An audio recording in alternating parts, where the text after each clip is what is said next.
जाबाय स' फरायसा लोगो नोंथांमोन जायफोर दिनैनि बे लाइभ भिडिअखौ नायबाय थादों बिथांमोना मोनथिखाबाय जानांगौ थाम्बनेलखौ नायनायावनो हमनो हाखाबाय जानांगौ दिनै मानि सायाव लाइभआव फैदों आरो नोंथांमोना नुनानै मोनथिखाबाय जे जोङो दिनैनिफ्राय आसाम पुलिसनि जा UBNAB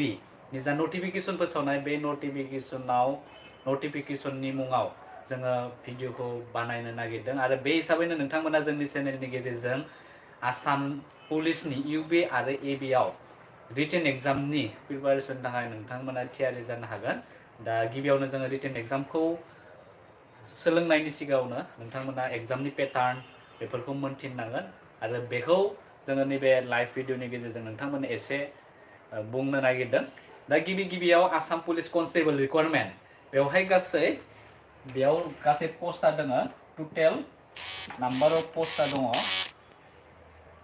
टोटेल नाम्बार अफ पस्टआ बेवहाय दङ गासै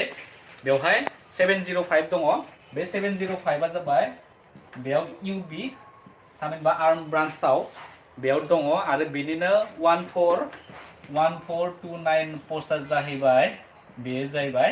AB दा बे मोननै लोगो नांबा बेसेबां पस्ट जागोन नोंथांमोना बेखौ प्लास खालामब्लानो नोंथांमोना मोननो हागोन दा बेयाव जाबाय टोटेल नाम्बार अफ पस्ट नैबे AB आरो UB लोगो नांनानै गासै बेबायदि पस्टफोरा दङ दा जायफोर बिथांमोना इलिजिबल केन्डिडेट बिथांमोना बेखौ एप्लाइ खालामनो हागोन आरो दासान्दि एप्लाइ खालामनो सोलिगासिनो दङ बेनिफ्राय दा बेवहाय पे स्केलआ माबोरै जागोन थामहिनबा नोंथांमोना बे साख्रिखौ मोनोब्ला नोंथांमोननो गभर्नमेन्टआ बेसेबां बेथन होनाय जागोन दा बेवहाय पे स्केलआ जाहैबाय गासै बे जाबाय 40,000 निफ्राय स्टार्ट जागोन बेनिफ्राय 49 बे जागोन बेनिफ्राय प्लास ग्रेड पे दङ ग्रेड पेआ जाहैबाय बेबायदि जागोन नोंथांमोना स्टार्टिं हिसाबै बुंनो थांबा स्टार्टिं हिसाबै नोंथांमोना 20,000 प्लास बेखौ मोननो हागोन बे आर्म ब्रान्च बा UBNAB बे कनस्टेबल आसाम पुलिसाव बेनिफ्राय नेक्स्टआव दा जोङो रिटेन टेस्ट नैबे UBNAB कनस्टेबल पुलिसनि थाखाय रिटेन टेस्टआव मा फैगोन एबा रिटेन टेस्टआ माबायदि जागोन बेखौ नोंथांमोननो बेनि बागै एसे फोरमायनो नागिरदों बेनिफ्राय दा बेवहाय रिटेन टेस्टआव जाहैबाय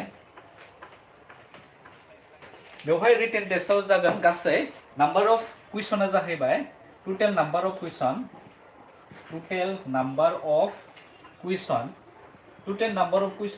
जाहैगोन बेवहाय गासै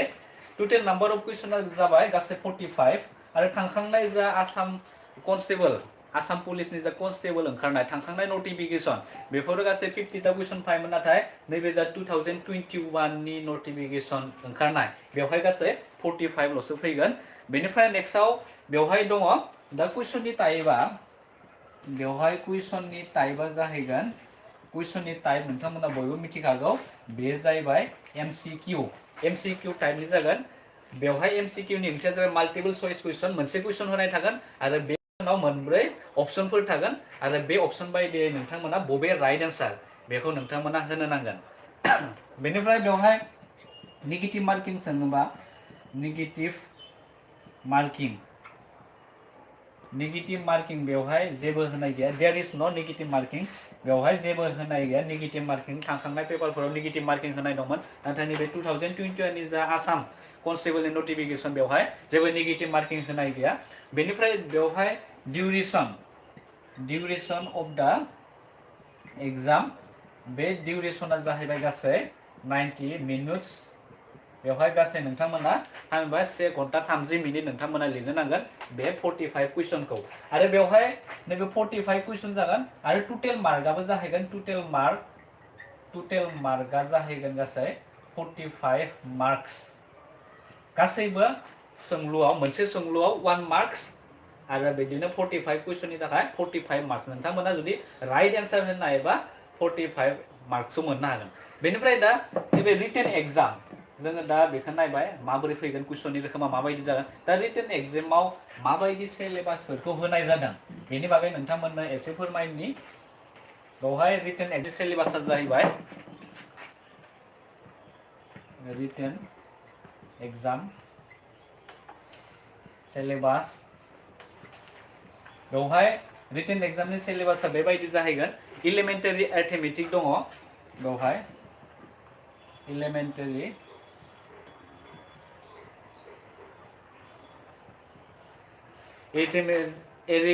एलिमेन्टारि एरिथमेटिक्स दा बेवहाय नैयाव नोंथांमोना फिसा फिसा जा मोनबोनाय थाखो 9 10 बेफोर क्लासाव जा मोनबोनाय बेफोरनि मेथ्सखौनो बेवहाय सोलोंनो हागोन बेनिफ्राय जों बेनि थाखाय नोंथांमोना भिडिअ लाबोगासिनो दङ बेफोर एलिमेन्टारि एरिथमेटिक्स बेनि सायाव नोंथांमोना फैबाय थानाय समफोराव भिडिअ नुनो मोनगोन बेनिफ्राय बिदिनो दङ नाम्बार 2 दङ जेनेरेल इंलिश दङ जेनेरेल इंलिशनि बागैबो नोंथांमोना फैबाय थानाय समफोराव बेनि सायाव भिडिअ नुनो मोनगोन बेनिफ्राय नाम्बार 3 दङ बेवहाय लजिकल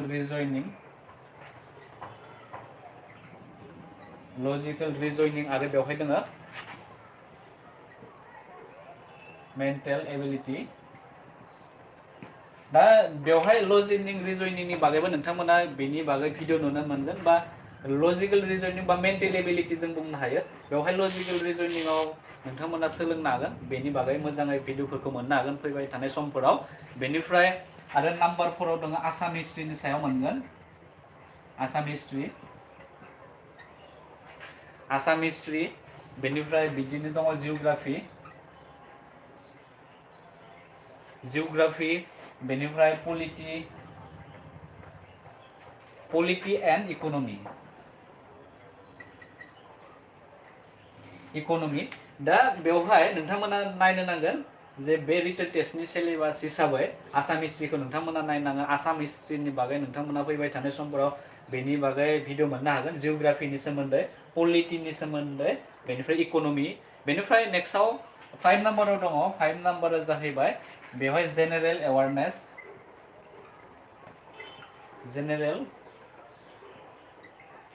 एवारनेस बेवहाय दङ जिके बेनिफ्राय कारेन्ट एफेयार्सफोरखौबो नायनो नांगोन कारेन्ट एफेयार्स दा बेवहाय नोंथां बे रिटेन एग्जामनि जा सिलेबास होनाय बे जा मोननाय दङ बे टपिकखौ कभार खालामनो हायोब्ला नोंथांमोना 45 कुइसननि जा सोंलु बे 45 कुइसननि सोंलुनि एन्सारमोना फैबाय थानाय समफोराव थाबैनो मोननो हागोन बेनिफ्राय दा नैबे आसाम पुलिस कनस्टेबल बे यूबी बा एबी बेवहाय सेलेक्शन प्रसेसा माबायदि जागोन बेनि बागै आं नोंथांमोननो एसे फोरमायनो नागिरदों बा फाइनाल मेरिट लिस्टखौ मानि सायाव बेसिस खालामनानै फाइनाल मेरिट लिस्ट दिहुननाय जायो बेखौ एसे नोंथांमोननो शेयार खालामनो लुबैदों बेनिफ्राय नैयाव नोंथांमोना दा नुनो मोनबाय जे फाइनाल मेरिट लिस्टखौ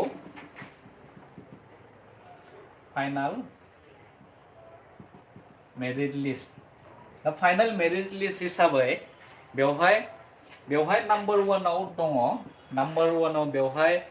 थागोन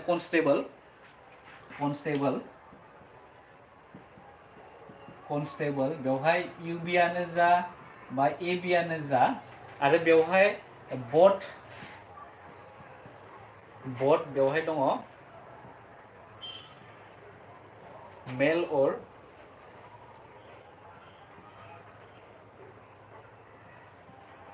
ट्रान्सजेंडर और फेमेल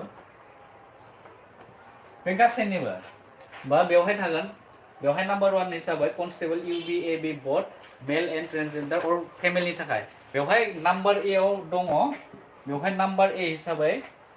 पेट पेट बेवहाय गासै मार्कआ थागोन मैक्सिमाम मार्कआ जाबाय 40 मार्क्स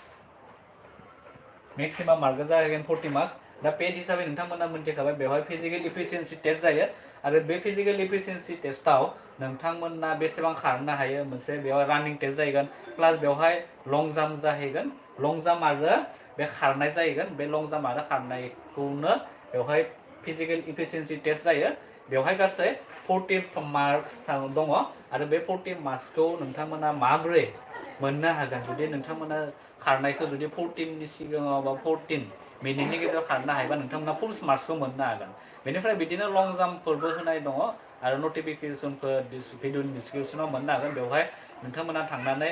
मोजाङै बिनि इनफरमेसनखौ लानो हागोन पेटआव मार्क खौ माबायदि होनाय जायो बेनि बादै बे पेडखौ खालामनायनि सिगां फिजिकेल इफिसियेन्सि टेस्ट थामहिनबा रानिं नोंथांमोननि जा रानिं खारनाय बा बारनायखौ खालामनायनि सिगाङावनो बेवहाय फिजिकेल स्टेन्डार्ड टेस्ट जायो फिजिकेल स्टेन्डार्ड टेस्टआव नोंथांमोननि बे बिखाखौ सुना नायगोन चेस्टखौ सुना नायगोन नोंथांमोननि हेडखौ नोंथांनि सासे केन्डिडेटनि गोजौआ बेसेबां बेखौ जुखिना नायनाय जायो प्लास नोंथांमोननि वेटखौबो जुखिनाय जायो नोंथांमोननि सासे मानसिनि उजाना बेसेबां बेखौ बेयाव जुखिनाय जायो दा बेखौ बुंनाय जायो फिजिकेल स्टेन्डार्ड टेस्ट बेनिफ्राय फिजिकेल स्टेन्डार्ड जुखिखांनायनि उनावसो नोंथांमोना जुदि इलिजिबोल बा होखानाय जुदि स्टेन्डार्डफोरा दङब्ला अब्लानो नोंथांमोना बेवहाय नेक्स्टआव थांनो हागोन नैबे फिजिकेल इफिसियेन्सि टेस्ट जेराव बेवहाय लानाय जायो रानिं टेस्ट आरो बेवहाय जाहैगोन लं जाम्प जाहैगोन दा बेनिफ्राय बेवहाय गासै 40 मार्क्स दङ मेक्सिमाम 40 मार्क्स बेनिफ्राय नोंथांमोना बेखौ लाखिनो हायोबा मोजां बेनिफ्राय बेवहाय नेक्स्टआव दङ बी नाम्बाराव दङ बेवहाय MCQ टाइपनि कुइसन MCQ एग्जाम बेबायदि लिरबाय आङो बेवहाय गासै मेक्सिमाम मार्कआ थागोन मेक्सिमाम मार्कआ जाबाय 45 मार्क्स बेवहाय दहाय एसे सिगाङाव जोङो सोलोंबोनाया जे MCQ माल्टिपल चॉइस कुइसन एग्जामाव गासै मेक्सिमाम मार्कआ जाबाय 45 मार्क्स आरो बेवहाय बे 45 मार्क्सआव गासै 45 दा सोंलु थागोन बेनिफ्राय नेक्स्टआव C नाम्बाराव दङ बेवहाय NCC एन्ड एकाडेमिक बेवहाय गासै 10 मार्क्स दङ बेवहाय मेक्सिमाम मार्क्सआ जाबाय 10 मार्क्स आरो बेवहाय NCC आव जुदि नोंथांमोना बायदिसिना जुदि स्पर्ट्सनि सार्टिफिकेट दङबा प्लास NCC जुदि सार्टिफिकेट दङब्ला अब्लानो बेवहाय नोंथांमोना 5 मार्क्स मोननो हागोन जुदि गासैबो सार्टिफिकेटखौ नोंथांमोना बुंनाय बायदि नटिफिकेसनाव बुंनाय बायदि दिन्थिनो हायोब्ला गुबुन फारसेनि एकाडेमिक हिसाबै नोंथांमोना क्लास 10 आव बेसेबां मार्क मोननो हादोंमोन जुदि 70 नि एबभ मोननो हादोंबा नोंथांमोना बेखौ 5 मार्क्स मोननो हागोन जुदि नोंथांमोना 60 नि सिङाव जुदि मोननो हादोंबा अब्लानो नोंथांमोना 3 मार्क्स मोननो हागोन जुदि बिदिनो 50 नि सिङाव मोननो हादोंबा नोंथांमोना बेवहाय 2 मार्क्स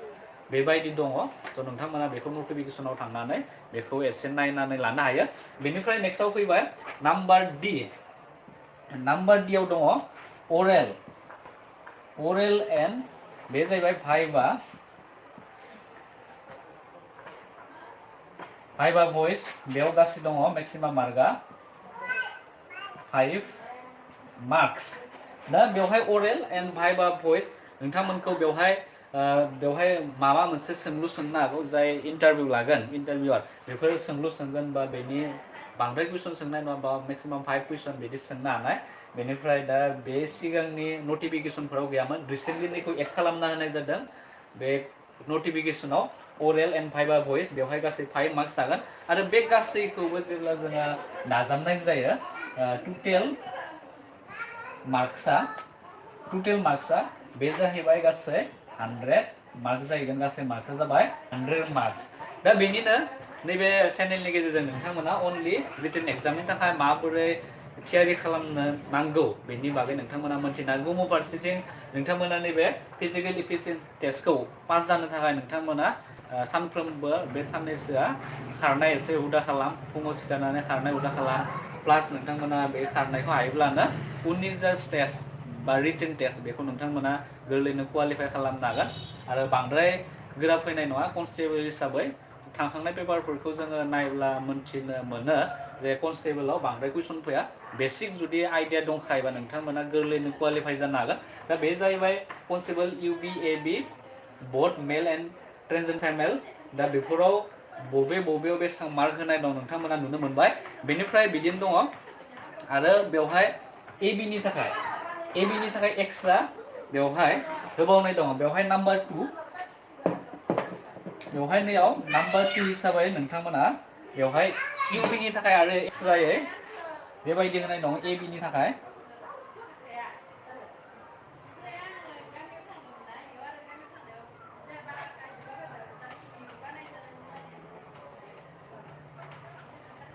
दा बेवहाय नैयाव only for AB आर्म ब्रान्चनि थाखाय बेवहाय दङ गासै बे मेल बा ट्रेन्सजेन्डार बे केन्डिडेटनि थाखाय जायफोर कनस्टेबल AB मेल एन्ड ट्रेन्सजेन्डारनि थाखाय बेवहाय पेडआव जागोन बेवहाय गासै मेक्सिमाम मार्कआ जागोन मेक्सिमाम मार्कआ जाबाय 60 मार्क्स बेनिफ्राय माल्टिपल चॉइस कुइसन दङ बेवहाय गासै 45 मार्क्सआनो थागोन बेवहाय मेक्सिमाम मार्कआ जाबाय 45 मार्क्स बेनिफ्राय नेक्स्टआव दङ नैबे एनसीसी आव बेवहाय जेबो एकाडेमिकखौ नायनाय जाया अनलि एनसीसी सार्टिफिकेटखौ नायनाय जागोन बेवहाय गासै मेक्सिमाम मार्कआ जाहैगोन 5 मार्क्स बेनिफ्राय ओरेल बा भाइभा दङ बेवहाय गासै मेक्सिमाम मार्कआ बेयाव गासै 5 मार्क्स आरो टोटेल मार्कआ जाहैबाय बे गासैखौबो जेब्ला जों दाजाबगोन अब्ला बेवहाय नोंथांमोना मोननो हागोन 115 मार्क्स बे जाहैबाय जेब्ला सासे केन्डिडेटआ नैबे एबी नि थाखाय मेल एन्ड ट्रान्सजेन्डार जायो अब्ला नैबायदि मार्कखौ होनाय जागोन बेनिफ्राय नेक्स्टआव फैबाय नाम्बार 3 आव बेयाव नाम्बार 3 आव दङ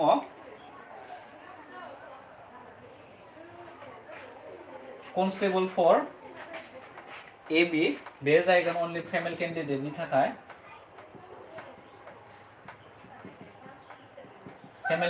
थाखाय बेनिफ्राय बेवहाय गासै बेबायदि दङ मार्क्सफोरा बेवहाय गासै नैबे जा पेड बेवहाय गासै 40 मार्क्स दङ 40 मार्क्स बेनिफ्राय दङ बेवहाय मेक्सिमाम जा एमसीक्यू बे जायगोन बिदिनो सिगांनि बायदि सेम 45 मार्क्स बेनिफ्राय बेवहाय एनसीसी बेवहाय गासै 0.5 मार्क्स थामहिनबा जोङो 5 मार्क्स लिरनो हायो 5 मार्क्स बेनिफ्राय बिथिं दङ ओरेल एन्ड भाइभा भइस बेवहाय गासै 5 मार्क्सआनो होनाय दङ 5 मार्क्स दा बे गासैखौबो जेब्ला जों दाजाबना मोनगोन नैबे एबीसी बे मोनब्रै मार्क्सखौ जेब्ला दाजाबगोन नोंथांमोना बेवहाय गासै 95 मार्क्स मोननाय जागोन आरो बे जाबाय फेमेल केन्डिडेटनि थाखाय आरो बे जाबाय नैबे एबी आर्म ब्रान्च बे आसाम पुलिसनि जा मोननै डिपार्टमेन्ट बे एबी आरो यूबी बेनि जा मार्किं सिस्टेम बेफोर बेबायदि दा नोंथांमोना बे गासैखौबो मोजाङै मोनथिनो हाबाय जानांगौ बेनिफ्राय जायफोर नायगिरि बिथांमोना